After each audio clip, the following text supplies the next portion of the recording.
Okay, Assalamualaikum. Kita sambung balik topik kita berkenaan dengan tajuk kadar tindak balas dalam subtopik teori pelanggaran. Dalam sesi yang lepas, sebelum tu cikgu tak tahulah gambar yang akan kamu lihat nanti dia kecil ke, dia melentang ke, cikgu tak pastilah sebabnya rakaman sebelum ni ada yang melentang, ada yang mengecil.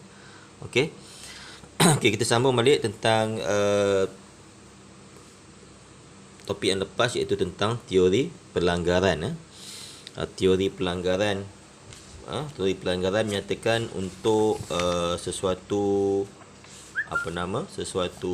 tindak balas kimia berlaku, dia mesti ada dua perkara mesti berlaku. Yang pertama, dia mesti achieve activation energy, mempunyai tenaga pengaktifan yang mencukupi. Okey, itu syarat yang pertama. Kita dah bincang panjang lebar tentang tenaga pengaktifan dengan gambar rajah, profil diagram dan sebagainya. Okey, kemudian teori pelanggaran yang kedua adalah untuk syarat yang kedua, iaitu dikatakan orientasi pelanggaran. Okey, orientasi pelanggaran. Kalau bacaan di sini dikatakan zarah bahan tindak balas perlu berada pada orientasi tertentu untuk menghasilkan pelanggaran berkesan. Okey, maksudnya orientasi pelanggaran ni maksudnya cara dia berlanggar. Cara dia berlanggar tu mestilah tepat, dan sesuai. Kalau dia orientasi tu dia berlanggar CP-CP ke, atau bentuk dia pelanggaran dia tak betul, maka tidak akan menghasilkan hasil lah. Itu yang dimaksudkan dengan orientasi pelanggaran. Okey, tak banyak sangat perkara di sini, hanya satu perenggan ni. Kamu boleh baca. Okey, nampak di sini contohnya. Kalau dia berlanggar dengan betul, dia akan menghasilkan dua produk yang baru. Okey, kalau dia berlanggar orientasi itu maksudnya kedudukan dia tak betul, maka dia tidak menghasilkan apa-apa. Okey, contohnya ni, dia berlanggar tak betul lah. Okey, tak jelas ke gambar? Okey, Okey, tak banyak perkara tentang orientasi pelanggaran. Jadi kita dah bincang dua perkara utama untuk pelanggaran berkesan. Okey, tengok sini, pelanggaran berkesan dan kadar tindak balas. Kadar tindak balas, maksudnya tindak balas itu berlaku bergantung kepada kadar pelanggaran yang berjaya antara zarah bahan tindak balas. Lebih tinggi frekuensi ni tahu kan, kekerapan. Lebih tinggi frekuensi zarah berlanggar dengan tenaga yang cukup dan orientasi yang betul, lebih cepat tindak balas berlaku. Dalam erti kata lain, kadar tindak balas bergantung kepada frekuensi pelanggaran berkesan. Okey, dekat sini dia bagi satu kesimpulan. Lebih tinggi frekuensi pelanggaran berkesan, lebih tinggi kadar tindak balas. Lebih rendah frekuensi pelanggaran berkesan, lebih rendah kadar tindak balas. Okey, so secara ringkasnya kita dah habis tentang teori pelanggaran. Okey, dua perkara yang tadi. Jadi sekarang kita nak kaitkan seperti mana cikgu cakap dulu, kepada 4 faktor yang telah kita bincang: faktor saiz, faktor suhu, faktor kepekatan, faktor mangkin. Okey, bagaimana kita nak kaitkan dengan teori pelanggaran untuk menceritakan dengan lebih detail. Contohnya, kenapa saiz yang lebih kecil mempunyai kadar tindak balas yang lebih tinggi berbanding saiz yang lebih besar. Okey, apa penerangan dia? Okey, so kita akan membincangkan dengan lebih detail terhadap 4 faktor tadi. Okey, perbincangan kita ni cikgu boleh bagi bintang 5 bintang 4 bintang setengah lah. Maksudnya sangat penting sangat penting. So cikgu nak kamu bersedia dan catat lah. Kena catat benda ni. Cikgu tak adalah bahan-bahan dia, tapi cikgu akan baca dan kamu akan catat lah. Okey, sekarang ni contohnya kita nak bincang tentang faktor yang pertama, faktor size. Faktor size. Okey, kenapa cikgu cakap 4 bintang? Sebab 4,5 bintang kerana soalan ni hampir, kalau topik ni di soal, soalan seperti ini biasa dia akan tanya lah, hampir wajib. Okey, soalan yang pertama tentang size ni. Okey,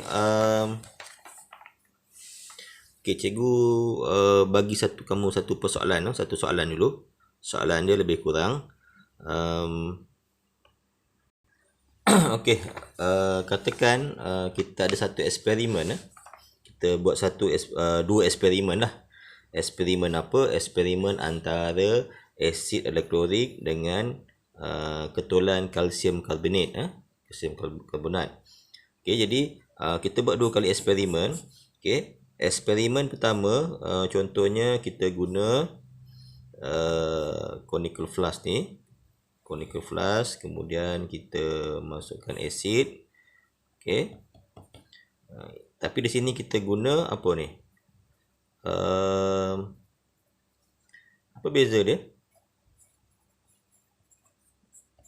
Okey, ini contohnya, ini eksperimen pertama. Okey, eksperimen pertama. Dua-duanya bahan sama, tapi apa bezanya dari segi saiz. Dari segi saiz. Contohnya ini ketulan. Kalau kita guna sini ketulan ni 10 gram. Walaupun kita dah tukar serbuk ni pun mesti wajib 10 gram baru valid. Kalau ini sebenarnya saiz dia berbeza tapi berat dia sama je. Okey, contohlah ini soalan kamu. Dia bagi soalan. Okey, disuruh kamu terangkan. Okey, dia kata nyatakan eksperimen mana yang mempunyai, salin soalan dia. Soalan dia adalah nyatakan eksperimen mana yang mempunyai kadar tindak balas yang tinggi. Okey, yang kedua, huraikan mengikut teori pelanggaran. Okey, huraikan jawapan kamu mengikut teori pelanggaran. Okey. Ada 5 markah lah. Okey, 4 atau 5 markah. Soalan ni biasa keluar. Okey, 4 atau 5 markah. So, apa kamu nak jawab? Maksudnya kena ada 4 atau 5 poin lah. Okey, yuk. Okey, salin. Poin yang pertama, nak dapat markah yang pertama, kamu kata okey, salin. Size, cikgu bagi kat sini lah. Kat sini ada. Kamu boleh salin. Tak jelas ya. Okey. Tapi buku yang cikgu bawa dalam bahasa Inggeris lah. So, kamu boleh translate lah. Okey. The size of calcium carbonate chips in experiment 1 is smaller than experiment 2. Okey. Ataupun dalam bahasa Melayu, size ketulan kalsium karbonat dalam eksperimen 1 lebih kecil daripada eksperimen 2. Okay. Walaupun kita tahu gambar tu kecil besar, kita kena nyatakan. Okay. Kalau kamu nyatakan, kamu dapat 1 markah. Ini markah yang pertama. Okay. The size of calcium carbonate chip in experiment 1 is smaller than experiment 2. Okay. Okay, markah yang kedua macam mana? Okay, markah yang kedua kamu katakan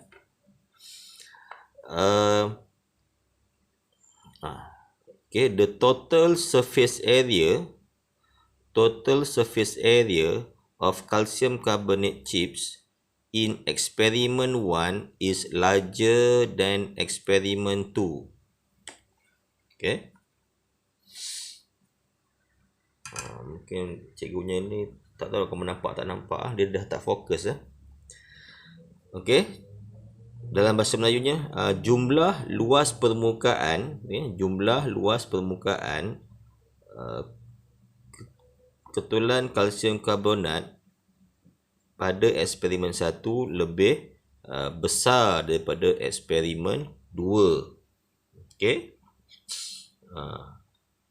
Kenapa dikatakan jumlah luas permukaan ni lebih besar ni? Cikgu untuk kelas 4K cikgu tak terang dalam video lepas. 4B mungkin dia sempat terang dalam kelas. Untuk 4K yang dimasukkan dengan jawapan yang kedua ni, cikgu sarankan 4K baca balik lah, ataupun 4B kalau tak faham yang dimasukkan dengan jumlah luas permukaan. Yang dikatakan jumlah luas permukaan ni dia merujuk kepada serbuk yang kecil tadi kan.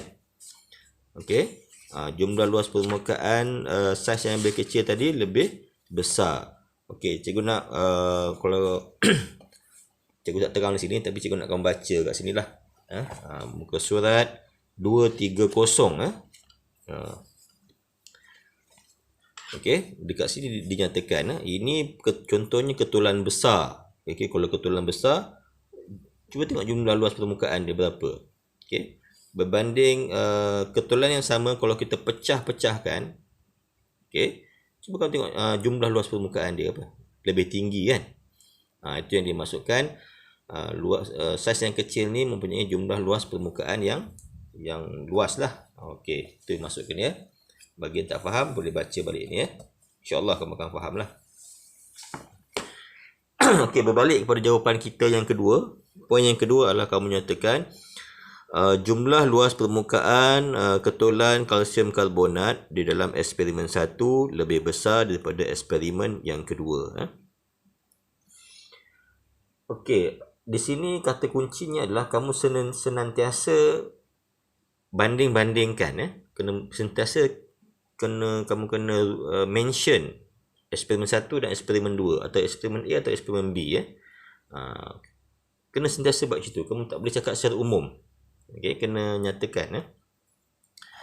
Okey, poin yang kedua. Poin yang ketiga, apa markah yang ketiga adalah okey, poin yang ketiga kamu nyatakan cikgu baca bahasa Inggeris ya. The frequency of collision between calcium carbonate and hydrogen ion in experiment 1 is higher than experiment 2. Okey, kamu nyatakan dekat sini ada berkaitan teori pelanggaran. Apa dia? Iaitu frekuensi. The frequency of collision ataupun frekuensi pelanggaran antara kalsium karbonat, okey, dan dia tak mention acid, dia mention apa? Hydrogen ion dalam eksperimen 1 lebih tinggi daripada eksperimen 2. Kamu dapat sebut ni, dapatlah satu markah. Apa sebutan yang penting? Itu frekuensi pelanggaran. Kemudian kamu dapat mention zarah mana yang melanggar, iaitu kalsium karbonat dengan bukan asid secara umum, tapi secara khususnya adalah ion hidrogen. Okey. Macam mana kita nak tahu zarah mana yang melanggar? Cikgu kena terangkan juga, iaitu walaupun dia dah beritahu secara umumnya bahan apa yang bertindak balas, tetapi untuk frekuensi pelanggaran ni kamu kena detailkan lagi zarah mana yang sebenar-benarnya berlanggar. Okay, macam mana kita nak tahu? Kita kena buat persamaan ion. Okay, buat apa? Persamaan ion. Cikgu ingat-ingat lupa, cikgu rasa cikgu pernah ajar persamaan ion antara kedua-dua kelas ni. Okey, contohnya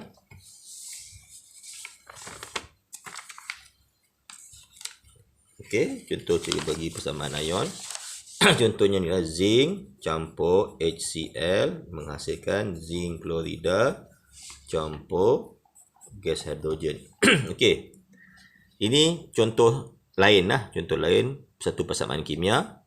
Kita nak tengok apa persamaan ion dia. Okey. Syarat apa ni? Cara banyak cara lah, tetapi antara cara yang mudah nak buat persamaan ion adalah sesuatu sebatian yang dalam bentuk larutan dan dalam bentuk ion kita boleh pecahkan dia. Sebatian kalau unsur jangan pecah. Contoh ni unsur logam, jangan pecah dia. Zinc. Ini ion. Jadi kita boleh pecah dia. H plus dengan Cl minus. Okey.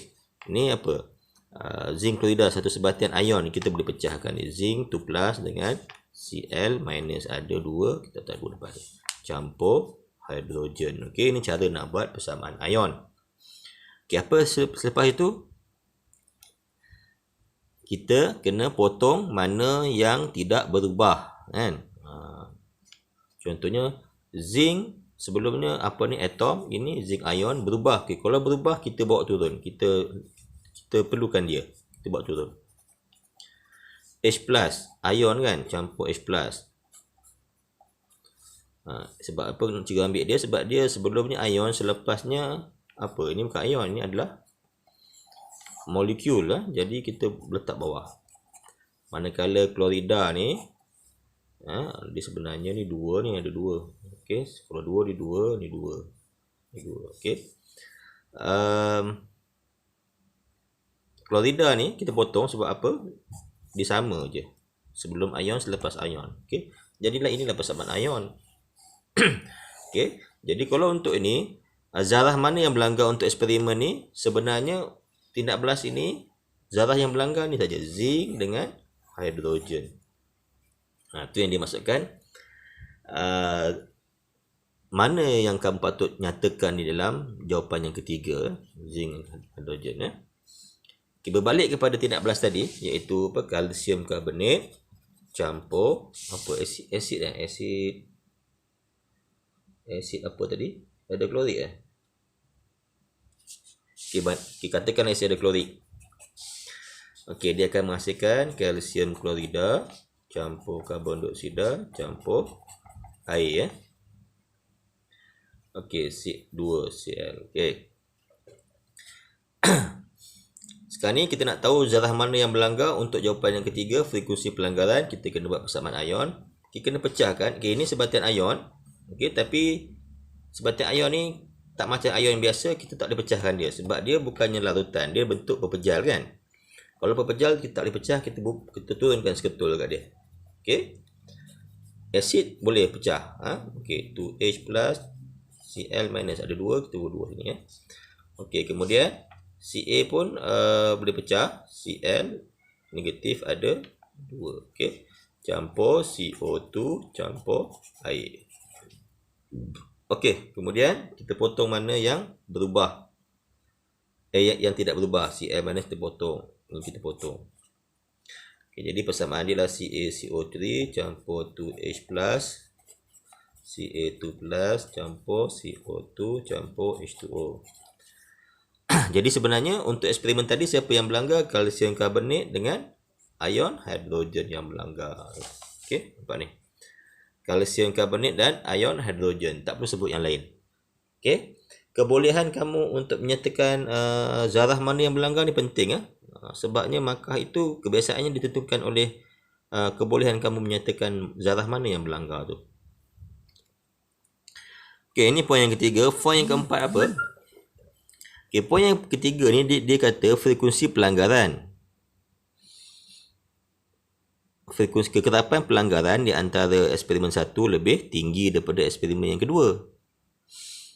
Tetapi kekerapan pelanggaran ni pelanggaran kategori pelanggaran yang biasa. Kan? Pelanggaran apa yang dapat menghasilkan hasil? Itu adalah pelanggaran berkesan. Tapi kalau pelanggaran biasa pun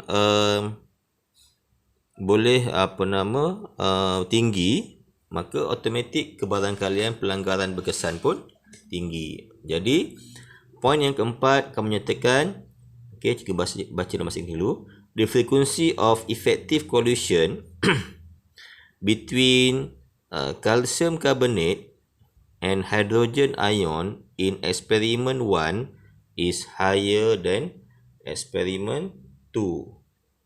Okey. Tak jelas mungkin dah rosak kot cikgu punya ni The frequency of effective collision between calcium carbonate ataupun frekuensi pelanggaran berkesan antara kalsium karbonat dan hidrogen ion di dalam eksperimen 1 lebih tinggi daripada eksperimen yang kedua. Okey, tu nampak poin yang keempat. Okey, yang kelima. Okey, kamu nyatakan lah. Maka kadar tindak balas eksperimen 1 lebih tinggi daripada eksperimen kedua. Itu poin yang kelima. Okey, dapat catat 5 poin tadi Okey, itulah huraian untuk faktor saiz. Okey, kita akan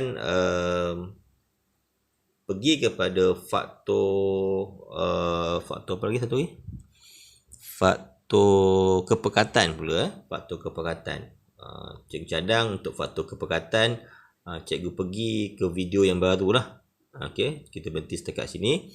Cikgu akan bagi faktor kepekatan untuk sesi yang lain untuk mungkin sesi satu lagi ni. Bagaimana kita nak menjawab faktor kepekatan Okey.